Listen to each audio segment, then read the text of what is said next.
오늘 출판도시 인문학당에서 모실 분은 사실 제가 특별히 소개를 하지 않아도 이미 많은 분들이 잘 알고 계실 텐데요. 이 로자라는 필명으로 활동하고 있는 이현우 서평가입니다. 로자의 저공비행이라는 블로그와 로자의 인문학 서재, 로자의 세계문학 다시 읽기 이런 책들을 통해서 이미 많은 분들과 소통하고 계십니다. 오늘은 무라카미 하루키의 신작이죠. 여자 없는 남자들이라는 주제로 강연을 해주실 텐데요.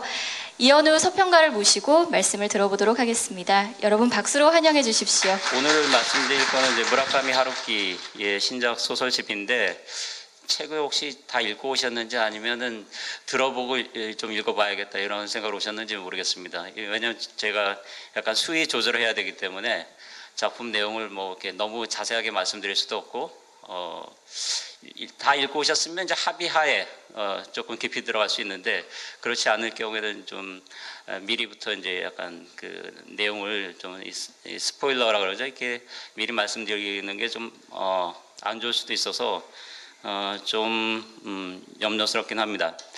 근데 작품집에 대해서 좀 말씀드리기 전에 그냥 사전에 그 무라카미 하루키에 대해서 개괄적인 거를 잠깐 말씀드리고 그 다음에 이제 작품집 얘기로 넘어가겠습니다. 저는 개인적으로는 그 하루키 애독자는 아니고요. 우연찮은 기회에 이제 작년 여름에 하루키 작품에 대한 문학색에 대한 강연을 몇 차례 한 적이 있는데 아시다시피 이제 작년에 이 색채 없는 다자키스쿠로와 그가 순례를 떠난 해라는 이제 그때는 장편 소설인데 출간된 걸 계기로 해가지고 이제 그런 강의 청탁이 왔었어요. 그 덕에 이제 조금 책들을 읽어보고 자료를 이렇게 조사하고 했었습니다. 조금 하루키에 대해서 거리감을 가졌던 거는 일단 베스트셀러 작가이기 때문에 세계적인 베스트셀러 작가이기 때문에 제가 안 읽어도 된다고 생각했어요. 이게 읽은 책은 굉장히 많으니까 약간 분업해야 되잖아요. 그러니까 저까지 이제 덩달아서 이렇게 안 읽어도 충분히 많은 사람들이 읽고 있다. 여하튼 저도 그렇게 하루키 문학에 대해서 관심을 갖고 있었던 건 아닌데 조금 읽다 보니까 혹은 이제 자료를 찾다 보니까 뭔가 이렇게 코드나 이제 하루키로 통할 수 있는 루트 같은 거를 이렇게 발견하게 됐습니다. 저는 러시아 문학 전공이지만 이제 그 세계 문학 고전들에 대한 강의를 주로 하고 있는데 하루키가 아시는 대로 이제 미국 문학의 영향을 굉장히 많이 받은 그런 작가이지만 동시에 도스토옙스키나 그 카프카나 이런 이제 서구 문학 영향을 좀 많이 받았습니다. 러시아 작가들에 대한 얘기도 이렇게 자주 하고 있어요. 아시겠지만 이제 톨스토이나 뚜르게네프 같은 작가들도 자주 언급이 되고 안톤 체흐프도 마찬가지고 도스토옙스키도 마찬가지입니다. 한 인터뷰에 보니까 자기 목표가 도스토옙스키하고 그 미국 작가 레이먼드 챈들러를 한 작품 속에 이렇게 집어넣는 거다. 이런 포부를 이렇게 밝히기도 했습니다. 그게 조금 흥미거리예요. 저는 이제 도스토옙스키에 대해서 관심이 있고 또 강의도 하고 장래는 책도 쓸 계획으로 있기 때문에 그런 연결고리가 조금 흥미로웠고 또 하나는 이제 카프카와의 연결고리입니다. 대표 장편 중에 이제 해변의 카프카라는 작품도 있지만 그걸 계기로 해서 또 카프카 상도 받았어요. 제목에 카프카를 넣어서 상을 줬는지 모르겠지만 그게 상당히 좋은 평가를 받았고 또 이제 노벨상 후보로 이렇게 부상하는데도 이제 굉장히 이렇게 긍정적인 역할을 끼친 준 작품으로 이렇게 되어 있습니다. 근데 그게 제목으로만 갖다 쓴 게 아니고 뭔가 이렇게 연결고리 같은 게 있습니다. 카프카 문학하고 어떤 연결고리가 있는지 살짝 조금 말씀드리면은 이 여자 없는 남자들에서도 그런 연결고리가 있습니다. 읽어보신 분들은 아시겠지만 이제 사랑하는 잠자라는 작품이 이제 7편의 단편 중에 하나로 이렇게 들어가 있는데 아마 책을 구입하셨으면 이제 띠지에 약간 소개가 있을 겁니다. 일본에서 나온 판본하고 조금 다릅니다. 일본에는 6편이 포함되어 있는데 사랑하는 잠자라는 건 이렇게 빠져 있어요. 근데 이제 그것만 우리 번역본에는 들어가 있습니다. 영어 번역본이 나중에 나오게 되면은 그때도 뭐 이렇게 포함되었지는 모르겠지만 그 하루키 주문의 요구에 따라서 이제 한국어판에 들어가 있다고 되어 있고 제가 이 강연 전에 이제 편집자한테 물어보니까 위치도 지정해 줬다 그럽니다. 그러니까 끝에서 두 번째 사이에다 그 작품을 집어넣어 달라고. 처음에 이 작품을 이렇게 쭉 읽어보신 독자라면은 조금 튄다는 느낌을 받으실 수가 있는데, 그러니까 다른 작품들하고 조금 이질적이에요. 이게 왜 들어가 있을까? 근데 제 경험으로는 두 번째 읽으니까 그 작품이 마침 들어갈 곳에 잘 들어가 있고, 조금 의미가 조금 살아납니다. 근데 아시다시피 이제 그 카프카의 변신의 주인공이 그레고르 잠자잖아요. 그 잠자를 이렇게 주인공으로 한 그런 작품을 통해서 하루키가 말하자면 카프카에 대한 일종의 자기의 뭐 흔히 오마주라고 그러죠. 그걸 이렇게 표현함과 동시에 카프카 문학의 어떤 주제를 나름대로 이렇게 계승하고 있다는 거를 한 번 더 이렇게 보여주고 있습니다. 카프카 문학의 주제라는 거는 흔히 이제 관료주의 기계에 대한 비판, 어떤 현대사회의 인간의 소외 문제 이런 걸 다룬 작가로 알려져 있지만 카프카는 굉장히 개인적인 그런 작가였고 아시는 대로 자기 작품이 죽기 전에 그 폐결핵으로 이렇게 죽게 된 일찍이 요양소에서 이렇게 죽게 되는데 자기 친구인 막스 브로트한테 남은 발표한 뭐 작품들을 할 수가 없지만 이제 그 원고를 갖고 있던 미발표작들은 전부 다 이제 소각해 줄 걸 유언으로 남기고 이렇게 죽었었죠. 내 친구가 이제 그 배신하는 바람에 유명한 배신입니다. 문학사에서 아마도 가장 유명한 배신의 사례인데 그 혼자 욕은 먹어요 막스 보르트가. 근데 덕분에 이제 그 카프카의 문학을 우리가 이렇게 지금 읽을 수가 있습니다. 근데 그 개인적인 문학이라는 거는 그 아버지와의 관계가 카프카에게서 굉장히 중요한 의미를 이렇게 갖고 있습니다. 뭐 이거는 약간 여담이긴 하지만 혹시 궁금하시다면 이제 카프카가 쓴 아버지에게 드리는 편지라는 책이 있습니다. 국내에도 뭐 번역되어 있습니다. 그거는 발표하지 않은 거고요. 아버지한테 말 그대로 아버지한테 쓴 편지입니다. 헤르만 카프카한테 쓴 편지인데 안 보냈어요. 쓰고. 자기가 품고 있었습니다.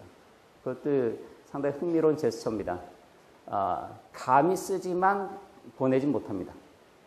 그게 이제 카프카하고 그의 아버지와의 관계를 이렇게 잘 보여주는 건데, 흥미로운 거는 무라카미 하루키도 아버지와의 관계에 그런 면이 조금 있습니다. 하루키가 뭐 여러 가지 이제 에세이들이나 인터뷰들에서 이제 살짝씩 얘기는 해놓고 있는데, 자기 아버지에 대해서 이렇게 자세하게 얘기하고 있지는 않습니다. 근데 그 관계가 조금 불편한 관계입니다. 그런 부자 관계가 이 하루키에게서 그대로 이렇게 반복이 되는데, 중학교 때까지는 뭐 괜찮았던 것 같다 이렇게 말씀드렸는데, 중학교 가니까 아무래도 좀 틀어진 계기는 저는 아버지의 무리한 과외 교습이었던 것 같아요. 주말마다 아버지가 국어 선생님이었잖아요. 일본 고전을 가르쳤어요. 이거는 뭐라 그러나 이게 독과에? 그러니까 아들 하나 데려다 놓고 우리도 다 알고 있지만 이제 자기 자녀는 가르치지 않는 거잖아요. 아무리 교사를 하더라도 가까운 사이끼리는 이제 운전도 가르치면 안 되는 거고 이게. 아버지가 영어 교사고 수학 교사라고 해서 이 자녀들 뭐 영어 수학 잘 가르치겠거니 이건 오산입니다. 사이만 나빠져요. 하루키의 아버지가 그 점을 조금 간과했던 것 같습니다. 하루키에게서 놀라운 점은 무려 6년 동안 그렇게 아버지한테 배웁니다. 인내했다는 게 이렇게 놀랍고요. 그 다음에 부작용이 있습니다. 하루키가 일본어 신문도 안 봅니다. 그러니까 이게 카프카랑 아주 비슷합니다. 아버지를 거역하진 않아요. 거역하진 않지만 뒤로 딴짓합니다. 하루키도 이렇게 비슷해가지고 그건 뭐 결석할 수는 없는 그런 이제 과외 공부긴 합니다. 집에서 하는 거니까. 근데 대들지 않고 6년 동안 버팁니다. 대신에 일본 신문도 안 보고 일본 문학도 안 읽습니다. 그리고 하루키가 읽은 거는 이제 미국 소설이에요. 그러니까 거기 이제 고베에서 성장하게 되는데 거기 이제 그 헌책방에 이제 미군들이 이제 내다판 그 영어 원서들 소설이 이렇게 많이 썼다고 그래요. 그걸 사다가 이제 탐독하기 시작했어요. 그러니까 그러면 값도 저렴했다고 합니다. 그게 나름대로 하루키가 버텨낸 방식입니다. 그러니까 집안에서 아버지가 이제 외아들이니까 기대치도 높고, 그 다음에 약간 권위적인 아버지가 그냥 온화한 아버지라도 존재 자체로 이제 자식들한테 부담스러울 수 있습니다. 그런데 이 아버지는 조금 권위적이었어요. 일본식 그런 이제 가부장적 권위를 이렇게 내세운 분이었던 것 같은데, 그 세계에서 하루키가 가출하지 않고 버팁니다. 헤베나 카프카에서는 가출하잖아요. 가출하는 걸로 이렇게 되어 있습니다. 그 하루키가 못 해본 거를 그 작품에서 이제 주인공을 통해서 해보는데, 근데 가봐야 도서관입니다. 그 멀리 떨어지는 그 도서관에 가서 이렇게 지내잖아요. 그런 게 이제 그 하루키적 세계인데, 하루키는 가출하지 않고 그냥 이렇게 책 속에 파묻혀서 이렇게 지냈던 걸로 이렇게 보입니다. 그러면서 이제 그 영어권, 특히 이제 미국 대중 소설들, 추리 소설이나 이런 걸 이렇게 탐독하게 되는데, 그게 하루키 문학의 어떤 바탕이 됩니다. 하루키는 글 작가가 되려는 생각 없었다고 그래요. 물론 이제 와세다 대학에 진학할 때 희곡에 관심이 있었고, 미국 쪽에 그런 이제 대중 소설들을 많이 읽다 보니까 영화 시나리오는 좀 관심이 있었던 것 같아요. 시나리오 작가는 좀 되고 싶었지만, 대학 졸업하면서부터는 자기한테 별로 재능이 없다는 생각을 했던 것 같고, 그냥 그 일찍 결혼해서, 이것도 이제 아버지한테 대드는 겁니다. 외아들 결혼인데 부모가 참석 안 한 걸로 알고 있어요. 그러니까 그 조금 틀어집니다. 대학 진학할 때부터, 그러니까 우리식으로 하면 이제 고등학교 때부터 조금씩 이렇게 벌어지기 시작해가지고 대학 진학하고 결혼도 일찍 합니다. 일찍 한 이유가 있습니다. 요즘은 다들 좀 늦게 하려고 그러죠. 어떻게 하면 이제 부모한테 조금 더 이렇게 더 얹혀 지낼까 그런 궁리들을 하지만, 거꾸로일 경우에는 이제 벗어나기 위해서 하는 겁니다. 하루키도 마찬가지였는데 빨리 벗어나고 싶어 했어요. 집으로부터, 이 아버지로부터.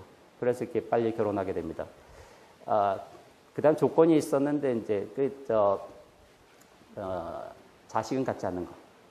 하루키가 이 부부가 이렇게 자녀가 없습니다.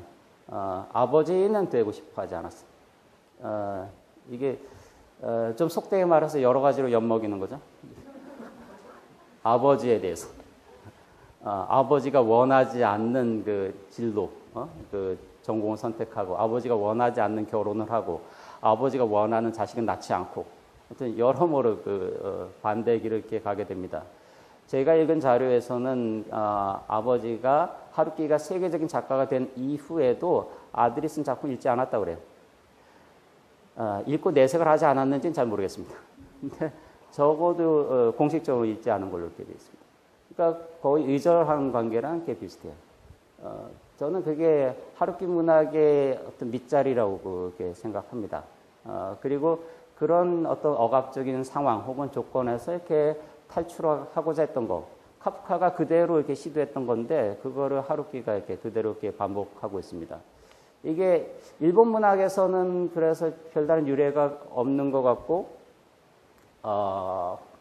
그 다음에 이제 하루키가 초기 등장했을 때 이제 일본 평단에서 좀 무시받기도 했고, 그 다음에 좀 이질적이라는 평가를 받았었는데, 하루키는 그러니까 우리는 일본 작가라고 해서 조금 깎아내리는 경향이 있지만, 일본 내부에서는 일본 작가로 치지 않았어요. 해외에서 뜬 다음에 그 다음에 일본에서 재평가했습니다. 조금 호의적으로 이렇게 받아들이고, 그 다음에 유력한 문학상도 주고 하면서 이제 일본 내에서 하루키에 대한 평판이 조금 달라졌는데, 초기에는 전혀 그렇지 않았습니다. 대표적으로 오에 겐자부로 같은 작가가 이거는 뭐 작품이 좀 이상하다, 작품이 아니다, 뭐 이렇게 얘기했어요. 좀 특이해요. 특이하고 이거 일본적이지 않다고 생각했어요. 그건 당연한 게 하루키가 일본 문학을 읽질 않았어요.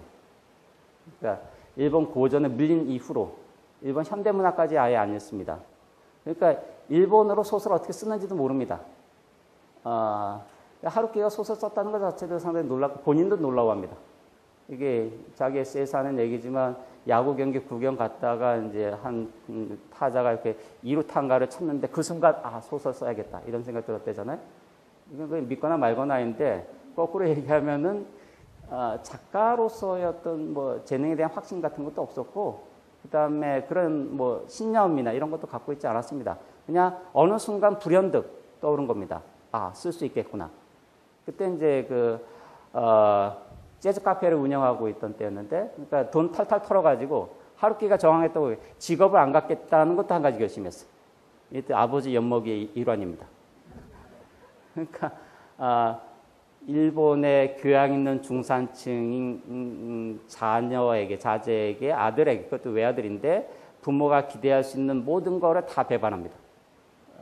그래서 이제 부모로부터 독립해가지고 재즈 카페나 이렇게 운영하고 있었는데 28살 때인가 그 야구 경기를 보고 이렇게 소설 쓰기로 결심합니다. 그래서 이제 카페 운영할 때 카프카가 하루키는 주방에 있었는데 자기 말로는 하루에 양파를 수백 개를 썰었다고 합니다. 거의 선수 수준으로 이렇게 이제 뭐 요리나 만들고 그다음에 재즈 음반 선곡하고 그런 거나 하고 있었는데 그 카페가 한두 시에 끝나는 것 같아요. 그 다음에 이제 부엌에 뭐 일본이 작은 사이즈잖아요. 거기다가 이제 원고지 놓고 이렇게 쓰기 시작합니다. 그렇게 해서 첫 번째 소설 하나 쓰게 됩니다. 소설을 쓰게 되는데, 나중에 하루키는 이제 창피하다고 해서 그 번역도 못하게 합니다. 처음 쓴 소설로는. 그걸로 이제 일본의 그 신인들한테 주는 문화상을 이렇게 수상하면서 화려하게 등단하긴 했지만, 그것도 상당히 조금 의외였어요. 하루키 스스로도. 소설 어떻게 썼냐면은, 하루키가 읽은 거는 일본 소설 읽은 게 별로 없어요. 그러니까 어떻게 소설 써야 되는지 모르고, 영어 소설은 조금 읽은 게 있어요. 그래서 하루키가 영어로 씁니다. 영어로 처음에 쓰고 그걸 일어로 번역합니다. 조금 희한한 방식으로 이렇게 소설을 쓰게 돼요. 왜냐하면 영어 소설 많이 읽어봤기 때문에 대충 이렇게 감이 와요. 어떻게 소설 쓰는지. 그 다음에 뭐 문장도 이렇게 눈에 익으니까, 물론 복잡한 문장은 구사할 수가 없어요. 하루키 문장이 그래서 간결합니다. 복잡한 문장 구사할 수가 없어요. 영어로 쓴 걸 옮겼기 때문에. 그렇게 해서 이렇게 소설 쓰게 돼요. 처음에 하루키가 쓰고자 했던 거는 한 3페이지 정도 분량이에요. 첫 소설의 아이디어는 3페이지인데 3페이지 가지고는 응모할 수가 없기 때문에 계속 늘렸었어요.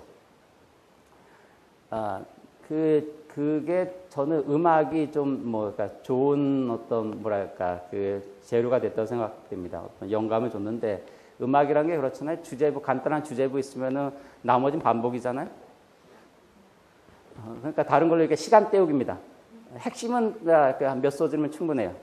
하루키도 자기 책의 핵심은 한 3페이지면 충분한데 그걸로는 이제 분량이 안 되기 때문에 조금 늘렸어가지고 최소한 분량 맞춥니다. 그렇게 해서 응모를 했는데 이게 심사위원들이 무슨 생각을 했는지 그걸 이제 신인상 수상자로 이렇게 뽑아주게 됩니다.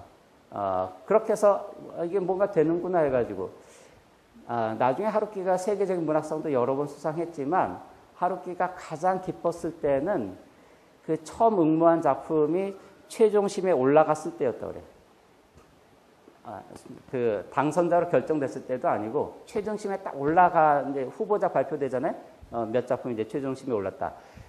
그걸 보고 하루키가 이건 됐다고 생각했어요. 이건 내가 이번에는 그러니까 약간 근거 없는 자신감이긴 한데 결국 이제 수상하게 됩니다. 그때 이제 가장 행복했다고 가장 기뻤다고 얘기하고 작가로서의 길로 이렇게 그때 이후로 이렇게 접어들게 됩니다. 그 다음에 두 번째 소설까지는 이제 카페를 계속 운영하면서 쓰다가 두 번째 소설까지 쓴 다음에 얼추 이렇게 독자들이 생겨나고 문단에서 이제 비판도 받았지만 호의적인 평을 좀 받게 되고 그다음 약간 비판이 좀 자극을 주게 됩니다.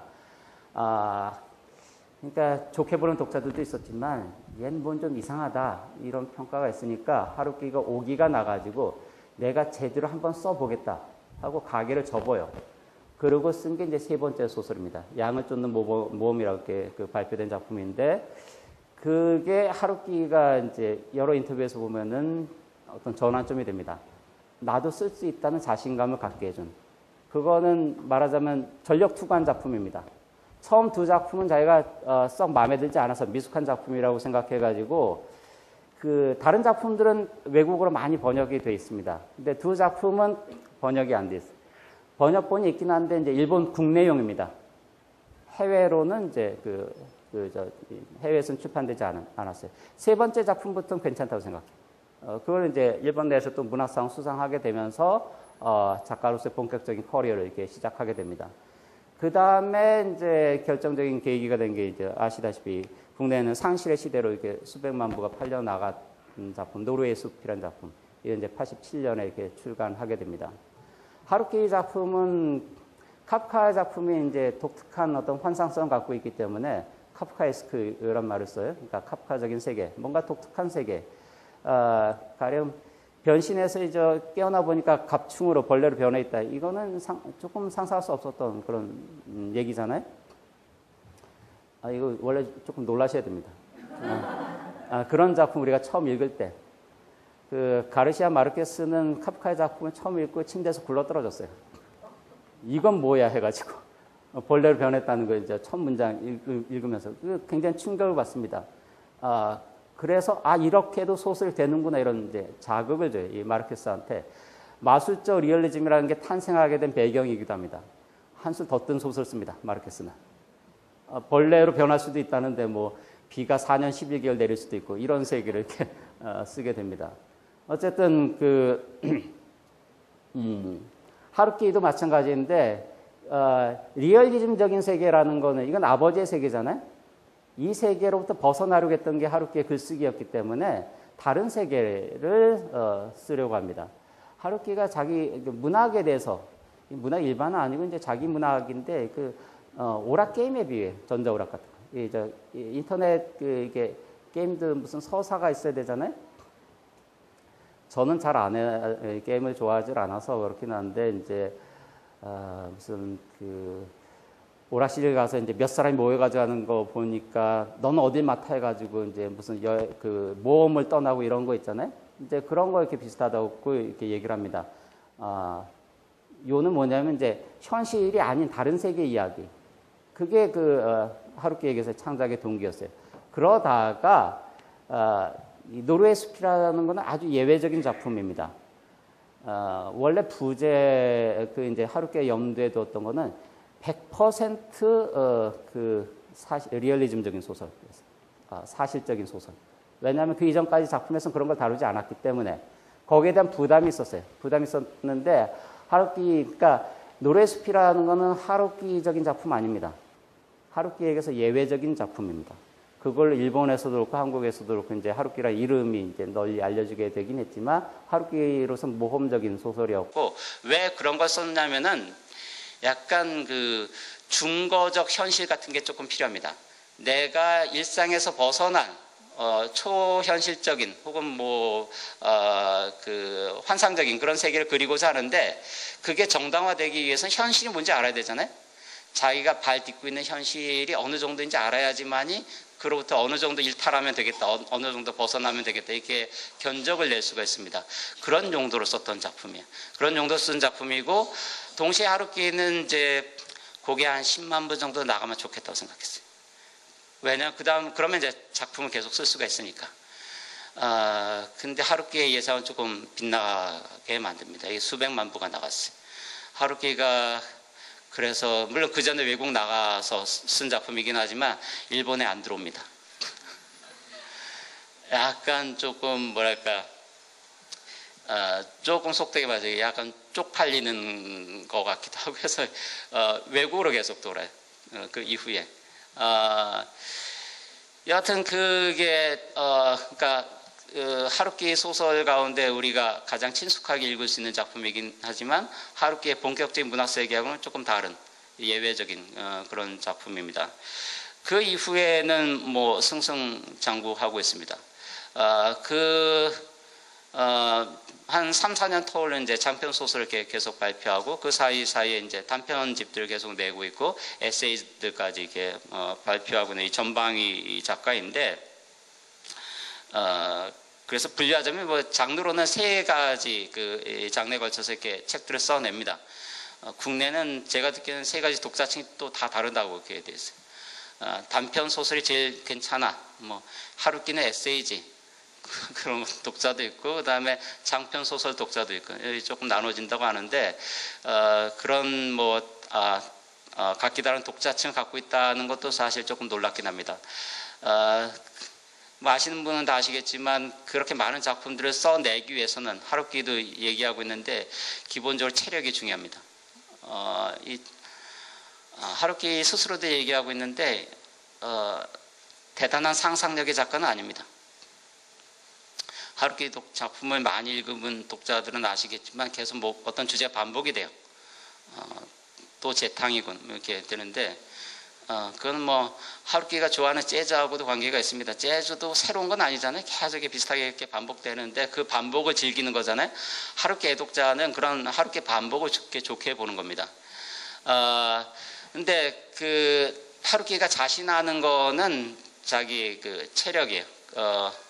하루키는 오전에 글 쓰는 작가로도 유명한데 하루키 에세이 중에도 있죠. 내가 뭐 달리기를 할 때 뭐죠? 말하고 싶은 몇 가지 것들 그런 그 에세이집도 있는데 운동 중독자 마라톤 중독자입니다. 철인 3종 경기에도 몇 번 나간 적이 있고요. 저는 세계 문학사의 그 대가들 가운데 사례가 없다고 생각해요. 철인 3종 경기 완주한 뭐 카프카 이건 넌센스잖아요. 하루키 심지어 무모해 보이는데 100km 마라톤 이런 것도 있다고 합니다. 그것도 완주한 경력이 있습니다. 굳이 그럴 건 없잖아요. 아니 건강 관리를 위해서 뛰는 거라면은 그냥 하루에 1시간 정도 뛰면 되는 거지. 사력을 다해서 뛸 필요가 있을까 싶은데 어쨌든 하루키는 그런 걸 합니다.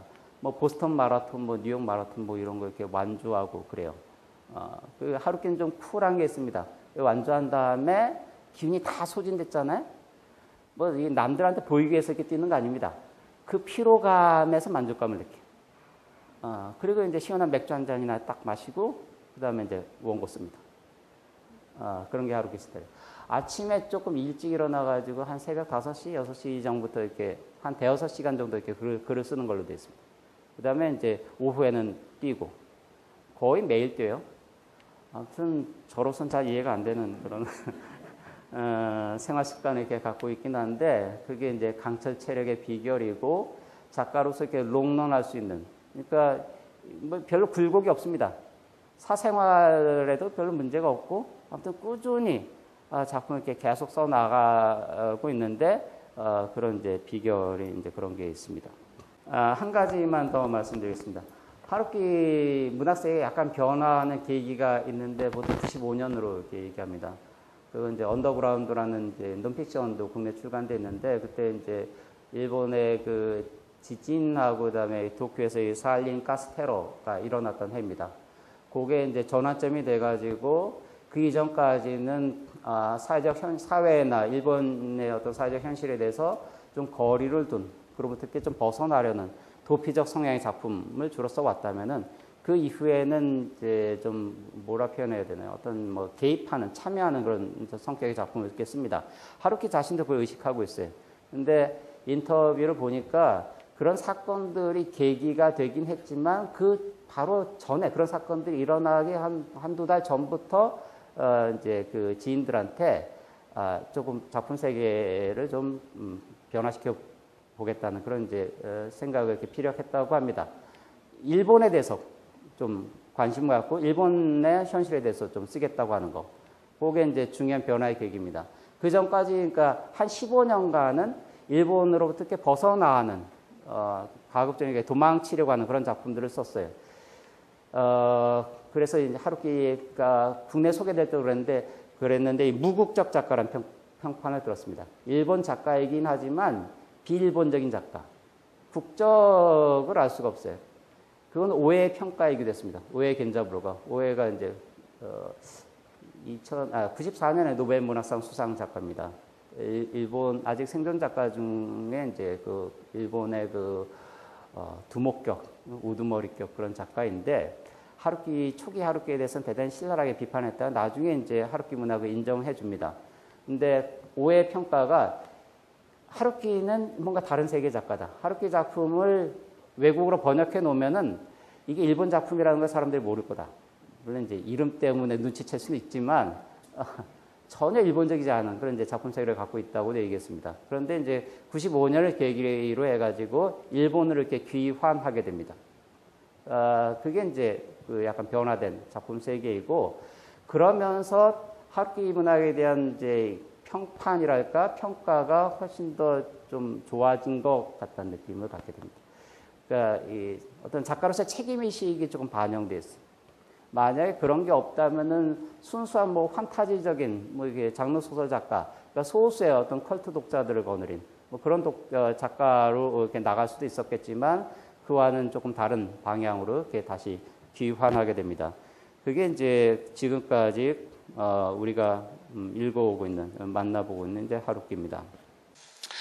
아시는 대로 하루키의 몇 편의 장편 소설, 이게 대작은 그 1984라는 작품이 있었는데, 그 이후에 이제 국내는 2편의 작품이 더 나왔습니다. 작년에 나온 이제 다자키 스쿠루라는 작품하고, 그 다음에 올해 나온 단편집, 이 여자 없는 남자들인데,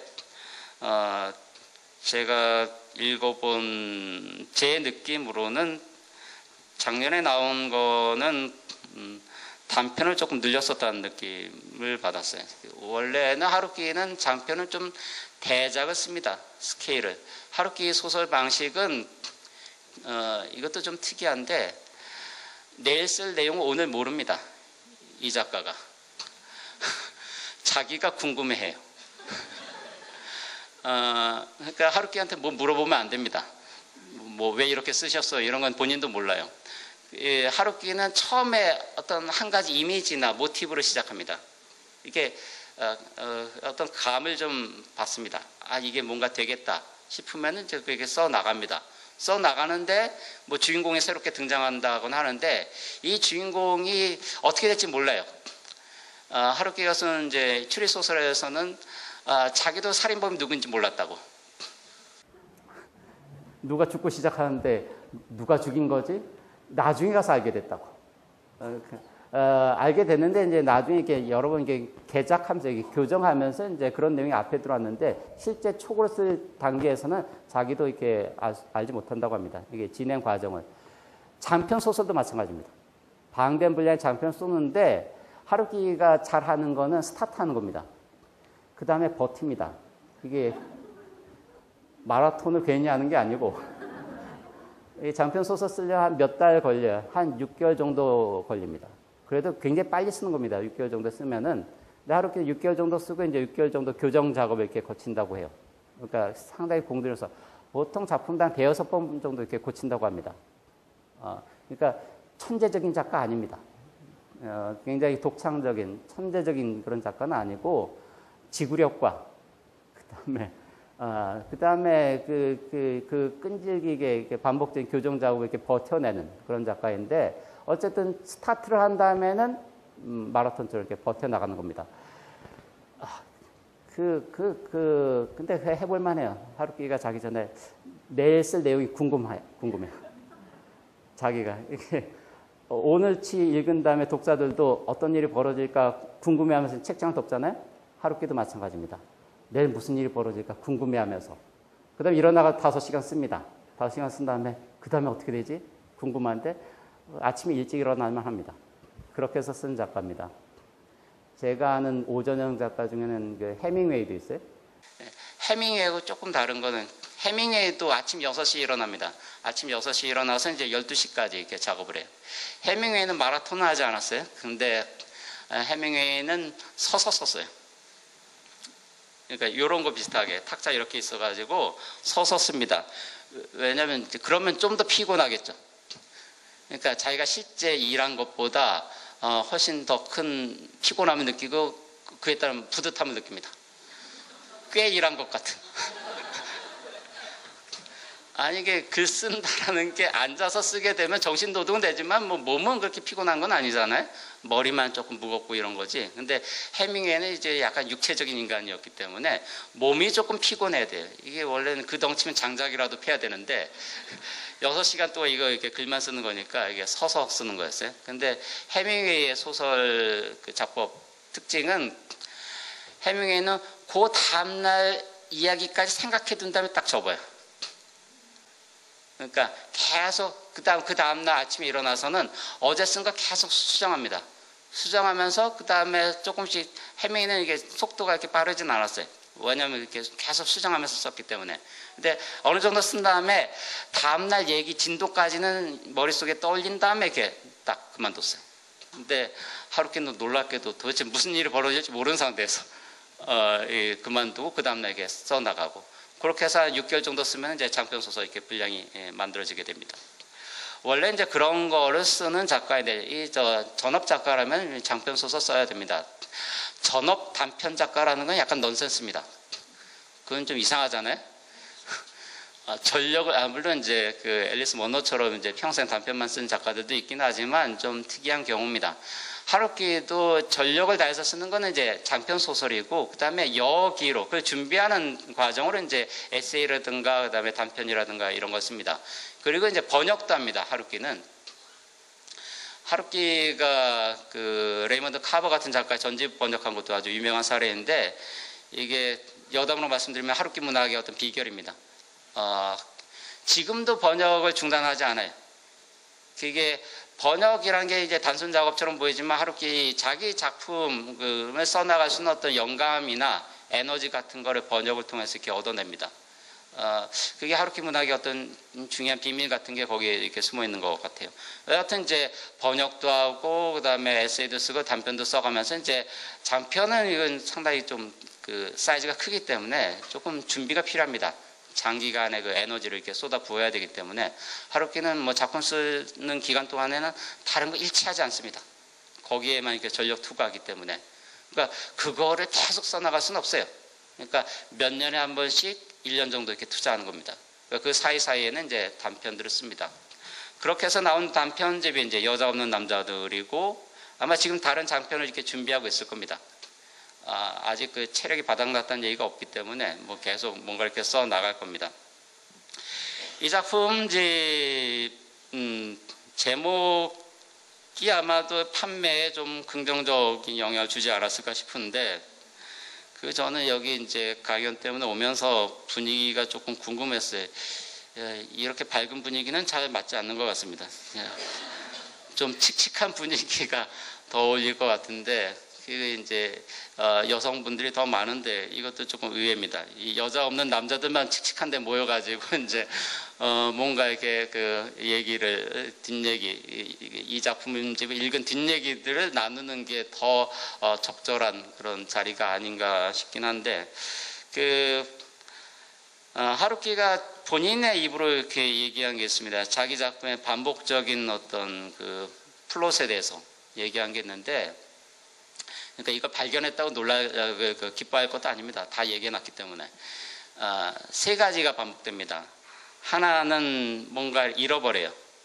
잃어버리고 뭔가를 찾습니다. 당연히 뭔가를 발견하고 이렇게 끝납니다. 발견하는데 이제 해피한 게 아니고 이제 실망해요. 그러면서 끝납니다. 이게 하루키 그 반복적인 테마입니다. 말하자면 이런 패턴 자체가 하루키의 그 머릿속에 있는 어떤 글쓰기 기계에 내장되어 있는 것 같아요. 그래서 그냥 쓰면 자연스럽게 이런 방향으로 이렇게 진행되는 것 같습니다. 잃어버린다고 할 때, 이 작품에서는 다 여자를 잃어버린 겁니다. 한 여자를 사랑했다가, 깊이 사랑했다가 그 여자가 사라지게 되면 여자 없는 남자가 됩니다.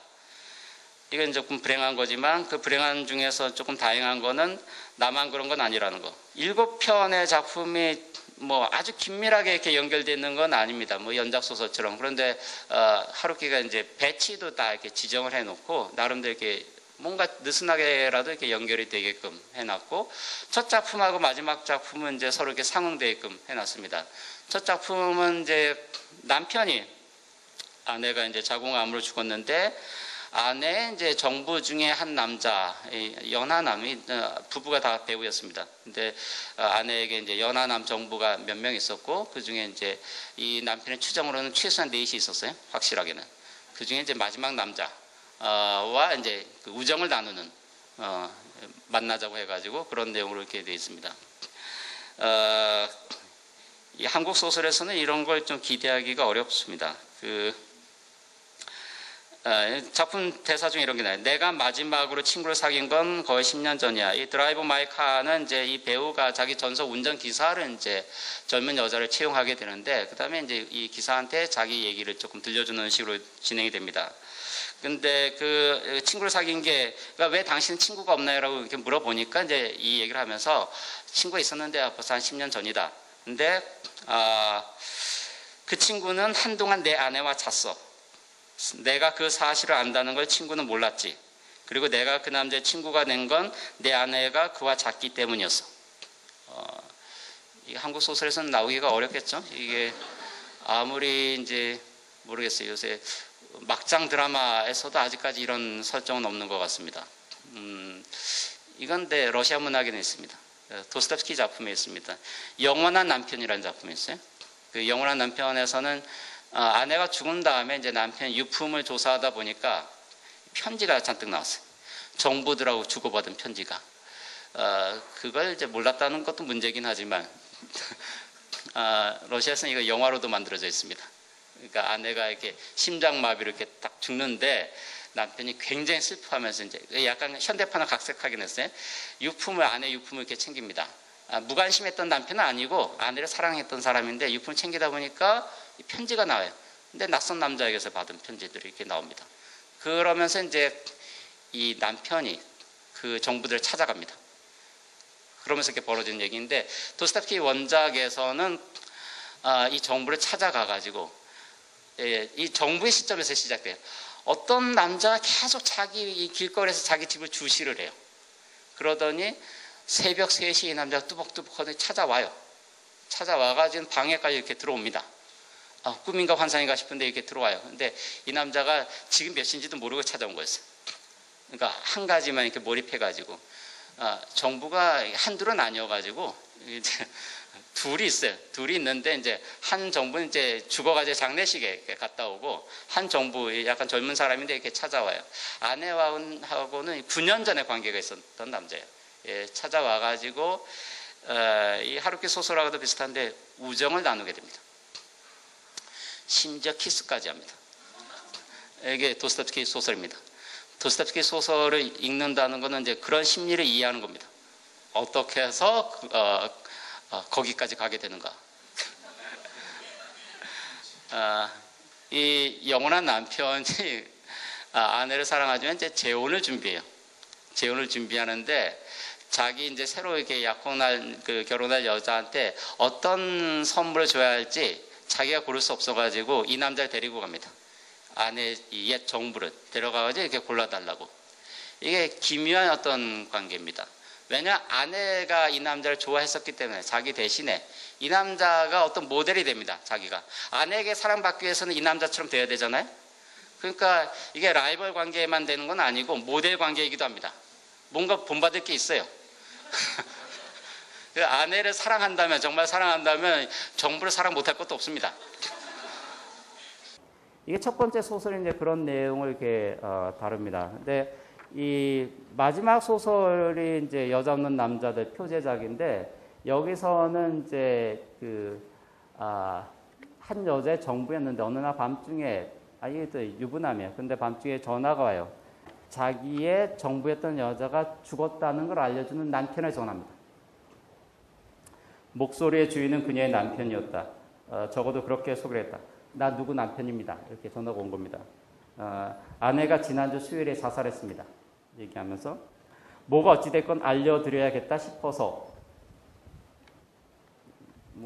그 심리는 이것도 한국적인 건 아닙니다. 한밤중에 전화해가지고 아내가 수요일에 자살했습니다. 관계자시니까 좀 아셔야 될 것 같습니다. 이 일본적인 설정입니다. 하루키적인 설정인데, 그러니까 약간 매치가 되는 거죠. 처음에는 화자가 남편 시점이고, 여기는 이제 그 정부 시점입니다. 정부 시점인데, 사랑했던 아내가 죽었으니까 이 남편은 세상에서 가장 고독한 남자가 됩니다. 그 다음에 그 정부는 두 번째로 고독한 남자가 됩니다. 그 둘의 얘기입니다. 근데 그 둘 사이에는 이게 시면이 있어요. 이게 맘먹을 수 없습니다. 감히 세상에서 가장 고독한 남자의 심정은 다 알 수가 없어요. 두 번째로 고독한 남자는. 고독한 건 비슷해요. 근데 뭘로 묶여지냐면은 여자 없는 남자들이라는 점에서 같이 이렇게 묶여질 수가 있습니다. 이들이 당을 만든다면은 이 당의 아이콘은 유니콘입니다. 일각수. 일각수가 성적인 상징들 이렇게 갖고 있습니다. 남성 상징인데 그다음에 뿔이 하나이기 때문에 이제 이 고독도 상징하고 그렇게 되어 있습니다. 작품은 이제 그러면서 이 정부가 M이란 여자가 이제 자살을 했는데 왜 자살했는지 그런 건 나오지가 않아요. 이 작품에서 여성의 섬세한 심리라든가 이런 거 다 생략되고 있습니다. 여성 독자들이 조금 불편하게 불만스럽게 생각할 수도 있는데 하루키가 인터뷰에서 아예 그렇게 얘기했어요. 이 작품에서 자기 작품에서 여성 역할에 대해서 그냥 매개체 역할입니다. 미디엄이라는 단어를 이렇게 쓰고 있는데 남자 주인공을 어디로 인도하는 안내하는 역할 그런 역할의 여성이 하루키 작품에 이렇게 반복적으로 나옵니다. 그러니까 이 작품에서 다 사랑하는 자신의 여자를 잃은 남편이건 정부건 이렇게 등장하긴 하지만 그 여성에 대해서는 자세하게 이렇게 나오지 않습니다.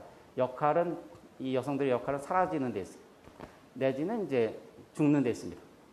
그 다음에 남은 자들의 문제를 이렇게 다룹니다. 남은 자들이 갖고 있는 어떤 가슴에 마음의 상처 같은 게 있습니다. 상실감 같은 거. 이 상실 클리닉 전문가입니다. 이 하루키는. 이게 하루키 문학이 많은 독자들에게 어필하는 이유라고 저는 생각을 하는데 힐링 인문학이 있으면 힐링 문학도 있어요. 하루키가 아주 전형적입니다.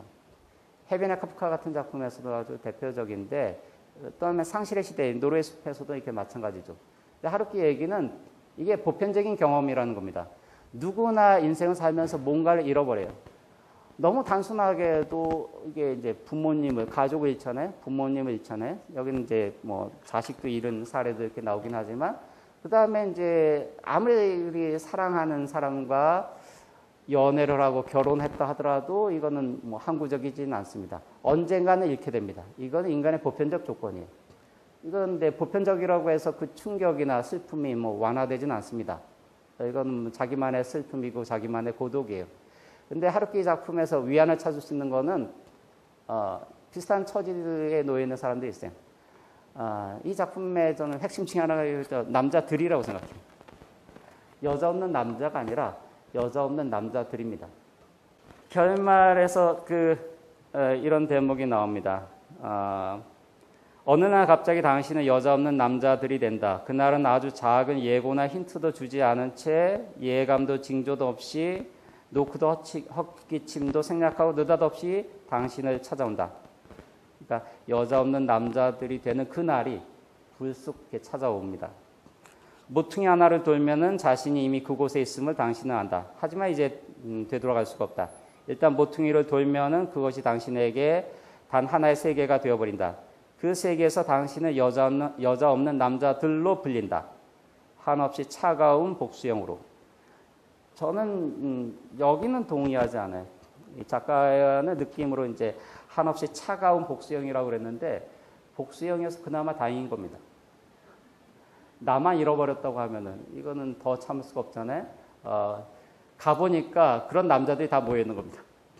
여자 없는 남자들이 서로의 상실과 상처를 조금 위로하고 서로 위로가 되는지 모르겠지만 어쨌든 그래도 고독한 남자 둘이 있으면 괜찮잖아요. 제일 고독할 거야 그 남편은. 심지어 이 작품에서는 그 남편을 위해서 기도를 해요. 자기는 두 번째이기 때문에 좀 나아요.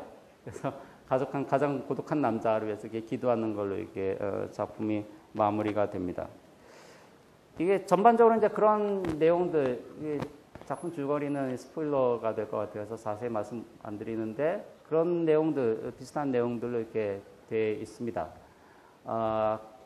전체적으로 근데 이제 다 읽은 독자가 약간 아쉬움을 가질 수도 있습니다. 그래서 이제 하루키가 영어로는 커미트먼트라는 단어를 쓰는데 다시 이제 현실에 대해서 이렇게 뭔가 관여하는, 참여하는, 개입하는 근데 그런 문학을 그런 작품을 쓰겠다고 했는데 단편에서는 이제 그런 조건이 충족되는 것 같지는 않습니다. 여전히 이 작품에서 사회적 현실의 무게감은 별로 없어요. 그거는 그냥 배면으로만 그냥 개인의 어떤 사적인 이야기, 고백, 이야기들 자체는 재미가 있습니다. 재미가 있긴 하지만 리얼리티의 무게감은 본격적으로 이렇게 다루고 있지는 않습니다. 그런 거를 커버하는 게 하루키 소설에서는 대중문화 코드입니다. 디테일들인데 굉장히 많은 음악, 이거는 이제 가수들이나 공명이 직접적으로 나옵니다. 직접적으로 나오고, 그 다음에 무슨 차를 탔다고 하면은 그 차 이름이 그 분명히 그대로 이렇게 다 나옵니다. 여기 드라이브 마이 카에서는 노란색 사부 900 컨버터블 뭐 이런 식으로 이렇게 나옵니다. 그 다음에 아메리칸 록을 듣는데 비치 보이스, 레스컬스, 크리던스, 템프테이션스 뭐 이런 식으로 나옵니다. 이런 게 많이 들어가 있는 소설들은 어떤 결함을 이제 상쇄하기 위한 거인데, 하루키가 어떤 아주 그 영리한 작가이기도 합니다. 원래 이런 걸 대치해야 되는 거는, 원래 이 자리에 들어가야 되는 거는 이 인물들이 살고 있는 사회적 현실입니다. 근데 그거는 굉장히 간소하게 다루거나 생략해버려요. 그 생략하는 대신에 이 대중문화적 이 디테일들로 이렇게 그걸 채웁니다. 그래서 얼추 음악의 효과를 냅니다. 음악이라는 게 다른 한편으로는 이제 가장 순수한 예술이기도 한데, 이유는 아무것도 지시하지 않기 때문에 그렇습니다. 뭐 음악에 대해서 뭐 여러 가지 또 다른 의견들도 있긴 하지만, 다른 슬픈 음악이라는 거는 뭐 슬픔의 어떤 정서를 모방한다, 이렇게 보는 견해도 있긴 하지만, 다른 장르에서 뭔가 묘사하거나 모방하거나 재현하는 것과 비교할 때 음악은 추상적이에요. 기본적으로 그런 음악의 형태를 지향합니다. 단편이라는 게 그래서 그 높은 예술성을 유지할 수가 있습니다. 장편하고는 달리. 그런데 그만큼 대가도 이렇게 지불해야 됩니다. 현실이 실종돼 버리는 거. 그러니까 여자 없는 남자들은 여자들만 없는 게 아니라 현실도 대폭 축소돼 있거나 거의 사라져 있어요. 그런 게 하루키 소설의 단점일 수도 있고, 이제는 자주 반복되니까 매력입니다. 그러니까 하루키 소설의 독자는 그 정도는 예상하고 읽어야 됩니다. 왜 없는 거야 이러면 곤란하고, 원래 없는 겁니다. 원래 없는 걸 알고 시작하셔야 됩니다. 대신에 다른 게 있습니다. 그거를 음미하고 즐기고 거기서 조금 위로받고 하는 거, 그런 게 저는 하루키 문학이라고 생각합니다. 제가 별로 준비한 게 없는 걸로 생각했는데 시간이 더 없네요. 제 말씀 여기까지 마치도록 하겠습니다. 고맙습니다.